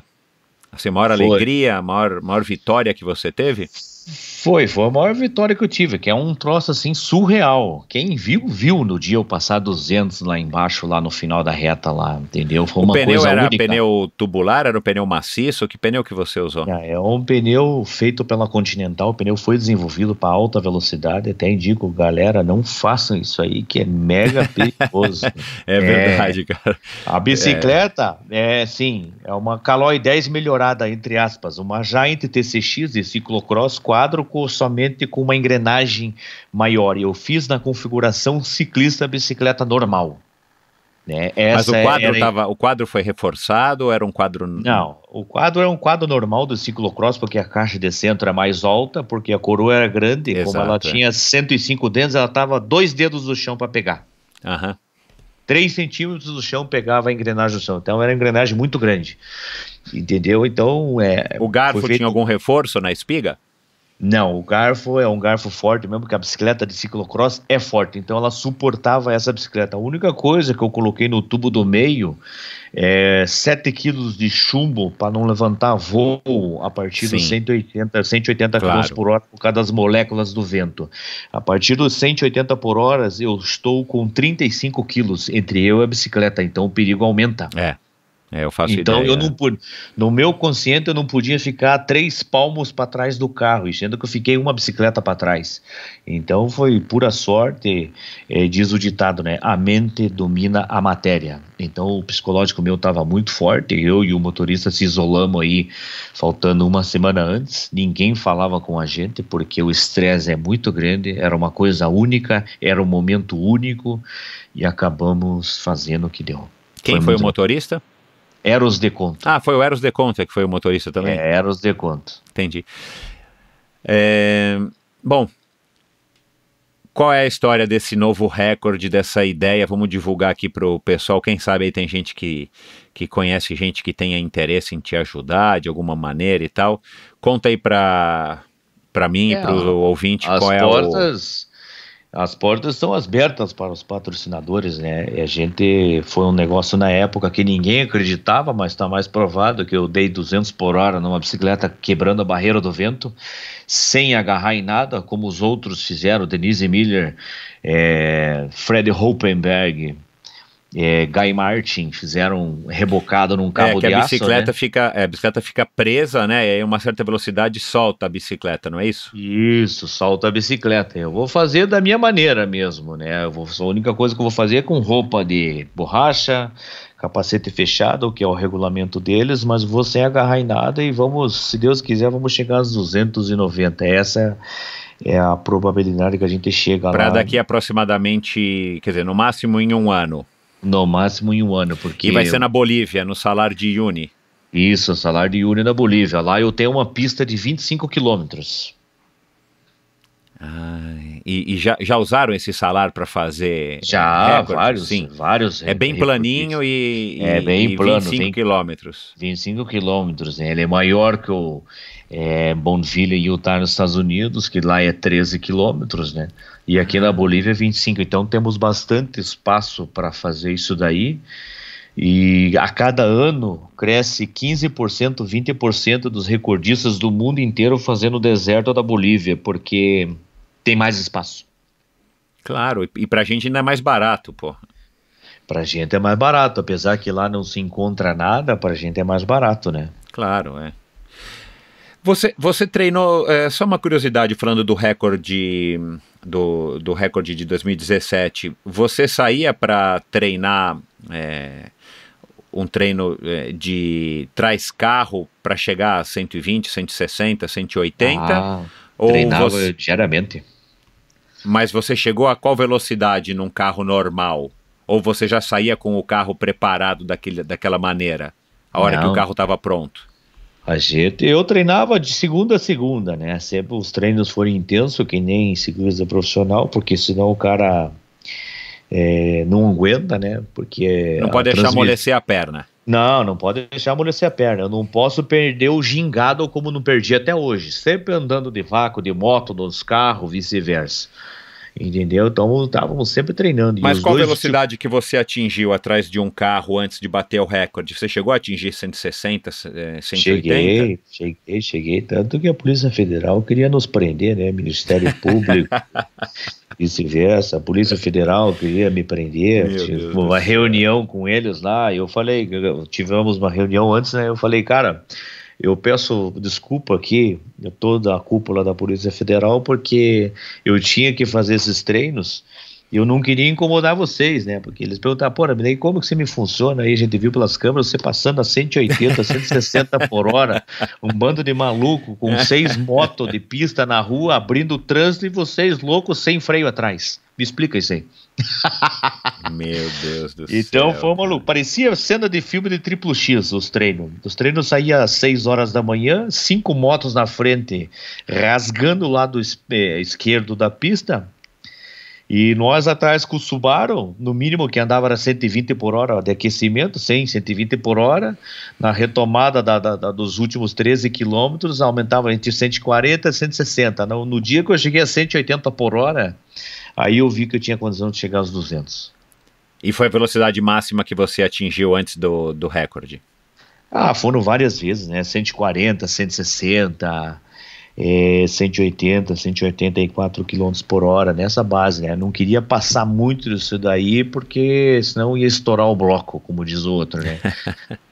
Nós queríamos chegar a essa velocidade para ver como é que se comportava a bicicleta no vento, né? Porque você sair da casa 160 por hora, 170 para chegar nos 200, meu amigo, é uma eternidade, digamos assim, porque venta demais, chacoalha demais, o perigo aumenta, a bicicleta chacoalha, daí você tem que ter o equilíbrio, né? Você tem que ter o equilíbrio da mente, a performance e tudo que está em volta de você e cuidando de alguém para não atravessar na sua frente, porque por mais que tinha as motos na frente contratadas para abrir o trânsito, é muito complicado, porque é muito rápido, você não vê nada. Exatamente, quer dizer, eu nunca acho que nem andei de carro a 200 km por hora, mas eu faço ideia. Eu peguei já 101, se eu não me engano, numa descida de bicicleta, e a bicicleta mais voa do que vai no chão, numa bicicleta comum, né, sem vento, sem vácuo nem nada. Eu não faço nem ideia, ou faço ideia de que acima de 120, 150, meu Deus do céu, cara, deve ser um negócio.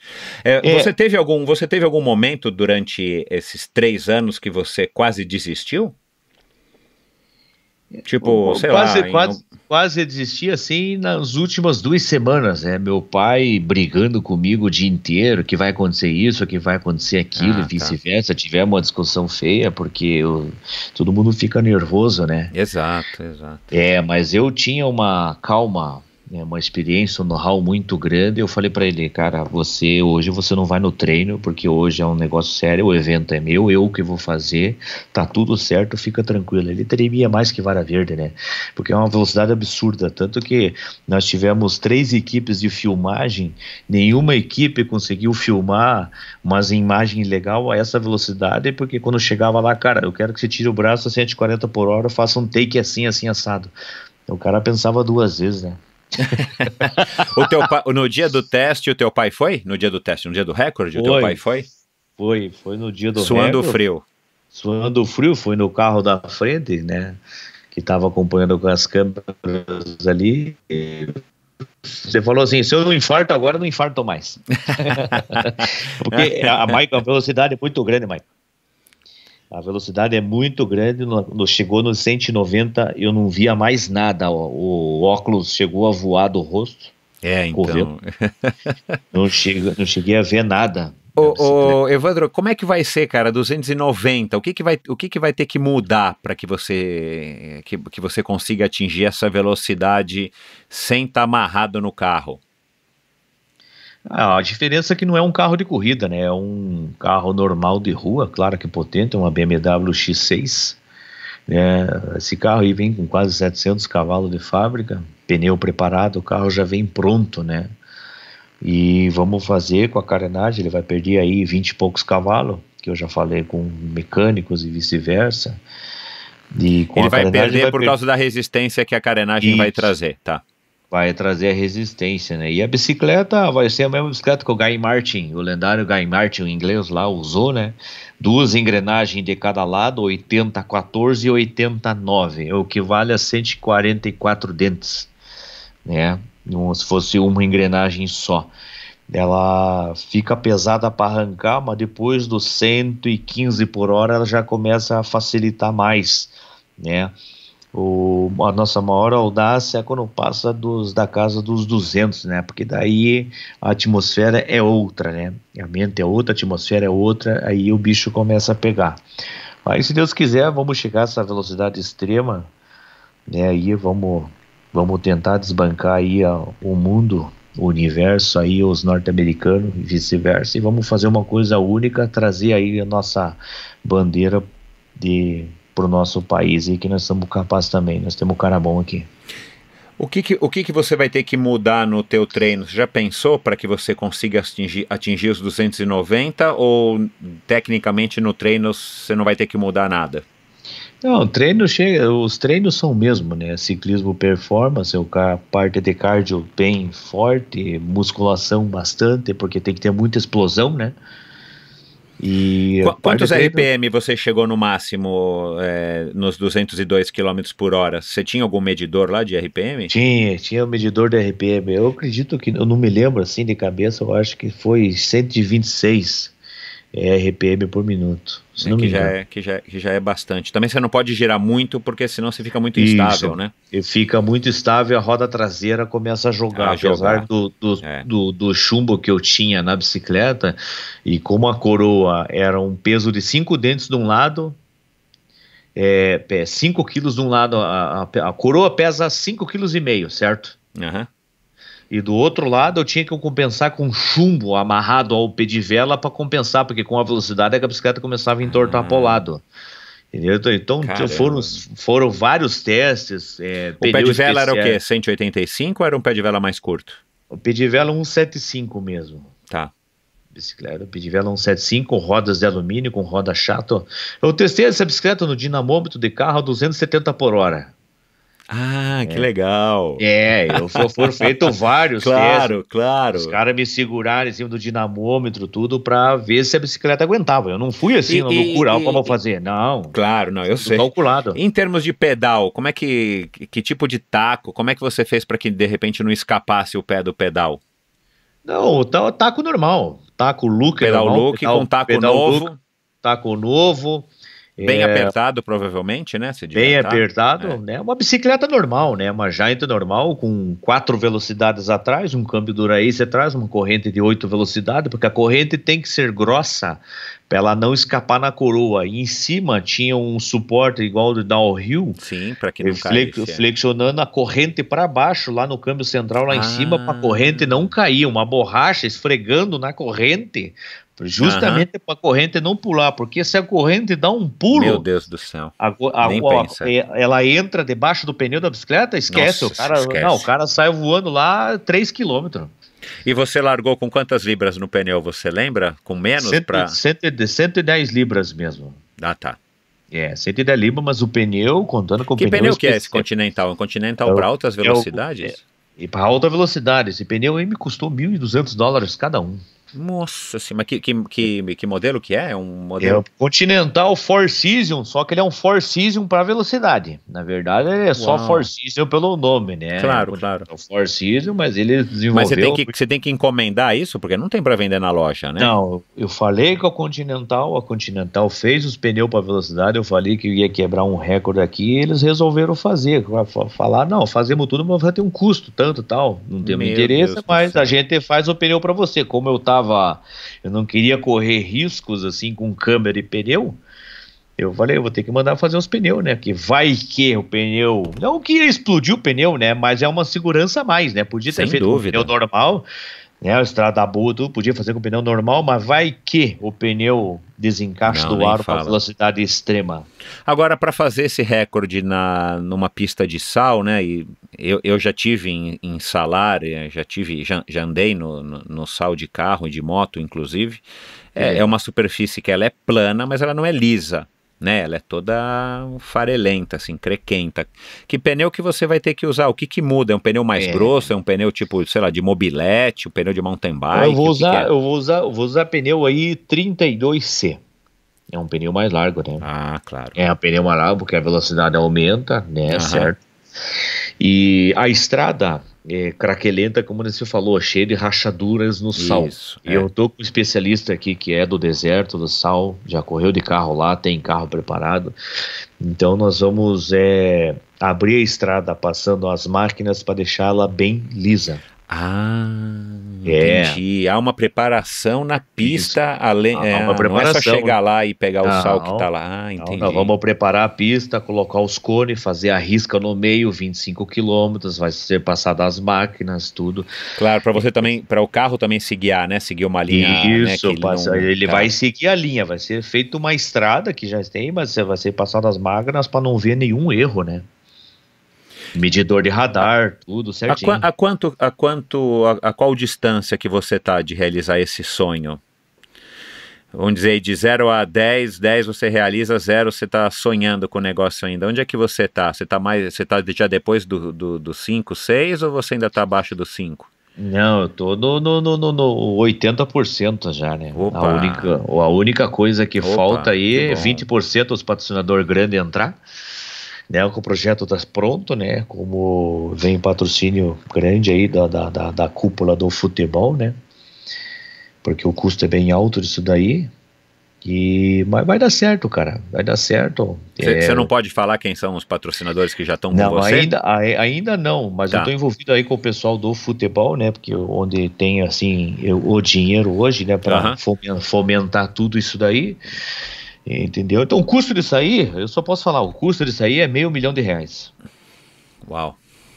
Nós temos que levar uma empresa lá para Bolívia. É uma equipe de filmagem que não é barata. Claro, um caminhão com 2, 3 containers, carro, vice-versa, um staff de 15 a 20 pessoas, porque é um momento único, é uma única vez, não é todo dia que você pega quase 300 por hora em cima de uma bicicleta. E entendeu? Lá também vai ser uma tentativa só, ou lá dá para fazer pelo menos 2 ou sei lá 3? Ou dá várias tentativas, né? Como as entidades são pagos formulários, tudo, a gente pode fazer várias tentativas durante uma semana. Ah, que bom. E aí vamos ver o que dá, mas estamos com a expectativa boa. Como eu provei e peguei os 200 por hora, então abriu portas para os patrocinadores maiores, né? Então. Claro que eu tenho que entrar com dinheiro na frente, né? né, para falar com pessoa, vice-versa e coisa arada. Mas abriu portas para fazer isso aí, e na verdade eu vou fazer isso no deserto de Yumi, em Bonville, para abrir portas que eu tenho já um pé lá dentro, já 60% em Daytona, né? Speedway na Flórida, para fazer um show lá, vai ser transmitido para 48 países. Nós temos já o autódromo liberado e o carro da Tesla, que é um carro do futuro agora. Claro. Entendeu? Então eu vou fazer esses dois no SAL agora, que abriu aí a oportunidade, né? Além do salário de Uyuni, também no de Bonneville. E o de Bonneville, e depois nós vamos para Daytona fazer show. E lá vai ser muito bacana em Daytona. Lá mas são você tá falando nesses próximos 8 meses a um ano, o de Uyuni. Aí depois Isso. vai demorar mais um tempo até você conseguir concretizar o de Bonneville. Ou vai ser meio que na sequência do outro? Meio que na sequência. Tipo, 2 meses depois vamos para os Estados Unidos, né? Que esse é o calendário. E lá também você acha que vai ser 290 por hora? Você vai tentar aumentar um pouquinho esses 290? Eu acredito que dá para chegar nos 270 e um pouquinho menos, porque como eu não vou agarrado, a pista lá é 13 quilômetros. Mas você não tem tanto... É bem mais curta, né? Aham. Entendeu? Bem mais complicado de fazer em Bonville. Você não tem conhecimento de ninguém, nenhum ciclista que está também buscando fazer alguma coisa parecida com a sua? Não tem ninguém. Não tem ninguém, porque eu sigo toda essa galera com a plataforma que nós temos, a facilidade de comunicação. A única que fez o ano passado foi a Denise Miller. É uma mulher aí de 45 anos, 46 anos. Ela fez lá com o John Howard, que era ex-treinador da seleção olímpica, e deu 298 km por hora, né? Atrás de um dragster, mas com cabo de aço, né? Com roupa de moto. Ela deu 298 km por hora num carro ano passado, a primeira mulher no mundo. Ela entrou pro Guinness, tudo atingindo essa velocidade aí. E eles estão te acompanhando também, você sabe disso? Então, acredito que estão me acompanhando, né? O americano faz de conta que não olha, mas eu acredito que olha pra gente. Eu tenho bastante conexão com o Guy Martin, né? O Guy Martin era para vir pro Brasil, mas ele não conseguiu vir. Mas nós estamos em conexão aí bastante com ele. E é um cara fabuloso. O cara é 10, o cara é fantástico. O cara faz de tudo. Ilha de Man, anda de bicicleta, e eu quero convidar ele para ir pro deserto de Yumi aqui, nessa nova empreita aí. Bacana. Só para a gente ter uma noção, esse recorde, por conta de toda a logística envolvida, né, a parte técnica e logística, ele tá mais para um recorde, ele tá mais para o automobilismo ou ele ainda é uma coisa mais ciclística mesmo? Porque, cara, você precisa ter um carro, né, com todos esses cavalos, o carro precisa ser todo preparado, precisa ter um motorista, enfim, bem alinhado com o ciclista. E, claro, você precisa ter uma bicicleta com toda essas preparação que você também falou. Mas eu tenho a impressão que, não sei, que você fala muito aí de carro e tal, eu tenho a impressão que é meio a meio, né? Metade do recorde depende do carro, metade do recorde depende da bicicleta, vai? Ou não? Tô errado. Com certeza, metade do carro, metade da bicicleta, né? Porque tem que ter uma sincronia muito grande entre o motorista e o ciclista. Vamos dizer assim, até 200 por hora, qualquer um faz. Agora, meu amigo, passar da barreira dos 200 para chegar lá aos 290 é complicado. É certo que é uma reta só. É complicado assim, porque você tem que, a partir do momento que você quer fazer o negócio, você tem que cumprir. Eu penso dessa maneira, eu vou até o fim, entendeu? Claro que com segurança e tudo. E é aquele ditado, né? A mente domina a matéria, né? Então vai ser uma coisa única, uma coisa assim fabulosa que nós vamos fazer, e acredito que nós vamos entrar para a história. Vai ser uma coisa bem legal. E depois desse recorde e de você ter um show nos Estados Unidos, já tem alguma perspectiva para algum plano mais futuro, algum projeto aí que está engavetado, não, que está guardado aí no fundo aí da tua cabeça que você pretende realizar? Não tem nenhum e nem pretendo. Acho que depois dessa aí, de chegar aí perto das casas dos 300, se der para chegar, eu acho que nós vamos parar, né? Vamos pensar mais em família, né? Porque eu já tô com 40 e poucos anos. Então, aliás, isso que eu ia falar, né? Para você talvez seja um pouquinho mais fácil porque você não tem a sua própria família. Mas você quer ter, né? Você quer, enfim, você quer constituir a tua família. Com certeza, né? A idade chega e já tô cansado.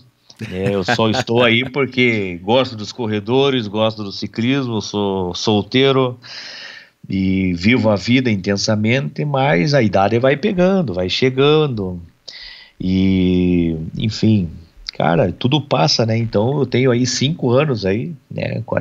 Tô com 42, tenho mais 5 anos aí para ficar nessa performance aí, depois quero dar uma descansada, aí chega de loucura, né? Exato, vou mandar só de carro, né? Vamos andar de carro. Quem sabe você vai pilotar para algum jovem ciclista tentando bater os 300 por hora.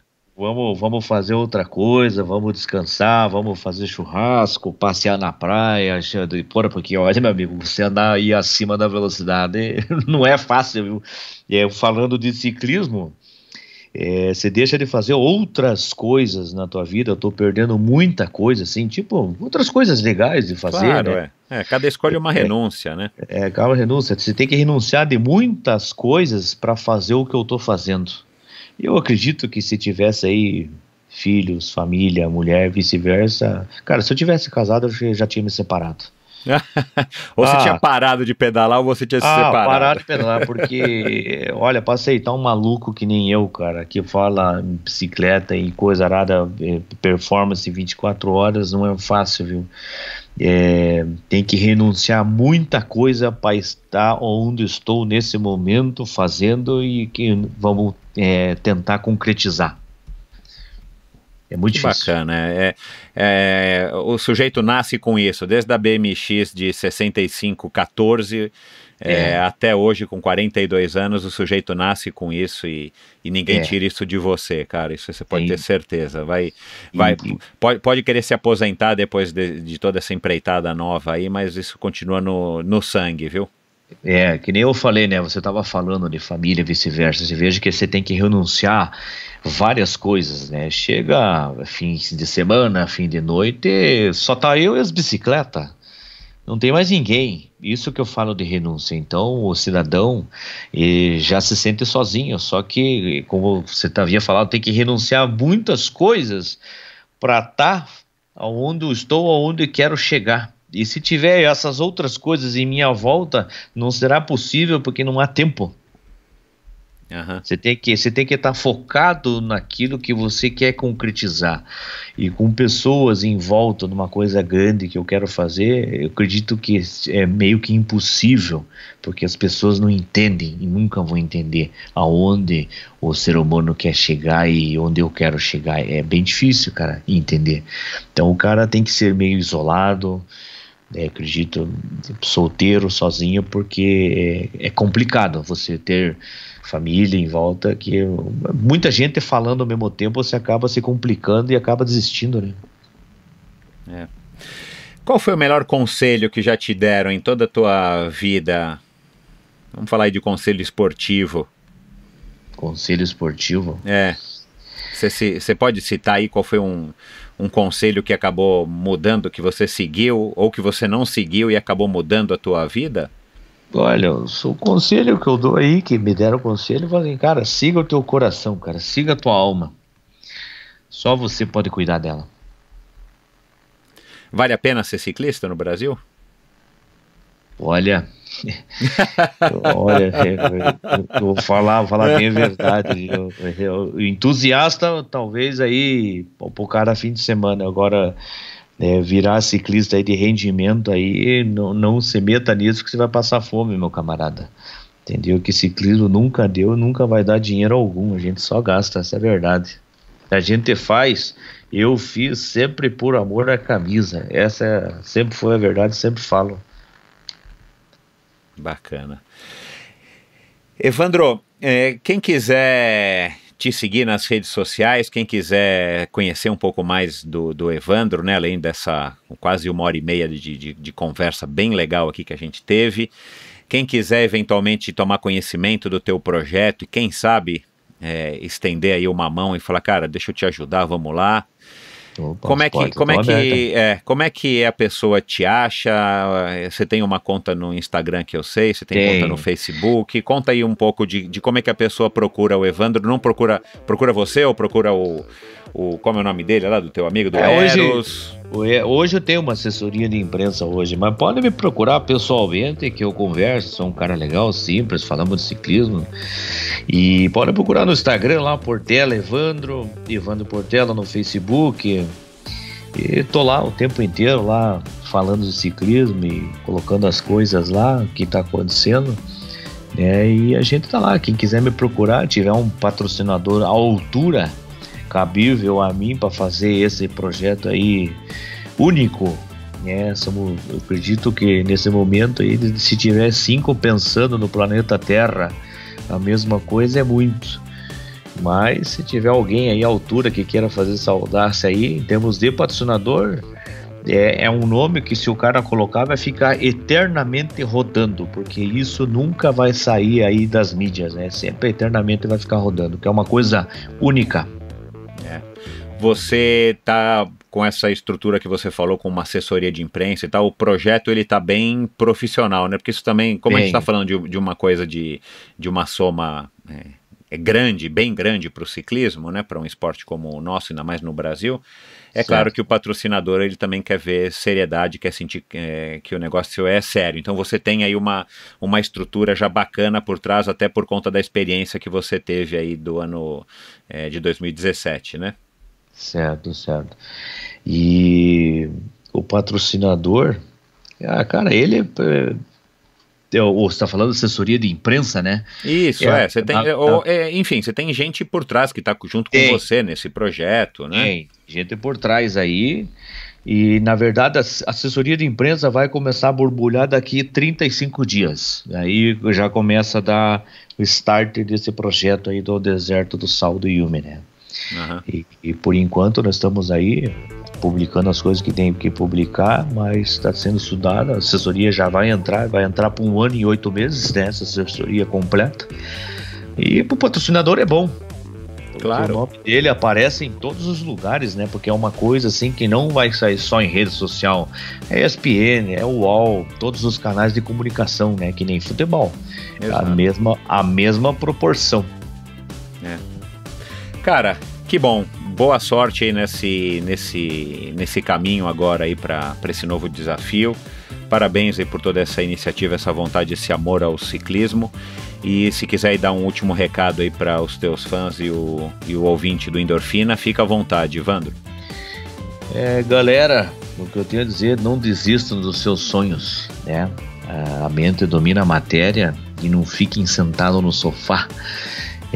Vamos pra estrada, vamos treinar, vamos pra estrada e que ganhe as corridas que sejam o melhor. É isso aí, o recado que eu tenho pra dar. Legal, Evandro, obrigado e um grande abraço, e a gente vai estar aqui acompanhando e torcendo pela sua nova empreitada aí, que você consiga atingir aí os 290. Muito obrigado aí pelo espaço aí, cara, e vamos se falando aí. Um abraço a todo mundo aí. Valeu, cara, tchau. Valeu, um abraço, tchau. E aí, pessoal, espero que vocês tenham curtido esse episódio do Endorfina, um sujeito bacana, um sujeito direto, né? Um sujeito que fala mesmo, não tem papas na língua, e que retratou e reflete o que, na minha opinião, é o espírito do nosso ciclismo brasileiro. Você vê um cara que está tentando sobreviver ainda, né? Tendo arriscando a própria vida e fazendo, claro, o que gosta, né? Ninguém está obrigando ele a fazer isso, mas é um cara que ainda precisa fazer isso, que não tem o reconhecimento necessário, mas um cara bacana, um sujeito humilde, um sujeito direto. Que história legal, espero que vocês tenham curtido. Obrigado a todos vocês pela audiência. Vão lá, confiram o vídeo dele batendo o recorde, né? E quem é que não conheceu, quem é que curte ciclismo e não conheceu e não assistiu esse vídeo, mas vai lá, se por acaso você é uma pessoa que ainda não assistiu, vai lá e assista. Já tá também no meu Instagram, EndorfinaBR, e dá um alô pro Evandro lá nas redes sociais dele. Eu vou colocar todos os links para as redes sociais dele, Facebook e Instagram. E também para diversos assuntos comentados aí pelo Evandro nesse bate-papo de hoje, você confere no Endorfina BR lá no site, no post do episódio de hoje, é claro. Obrigado pela audiência, obrigado pelo apoio de todo mundo, obrigado pelos comentários, pelas críticas e até a semana que vem com mais um episódio do Endorfina Podcast. Valeu!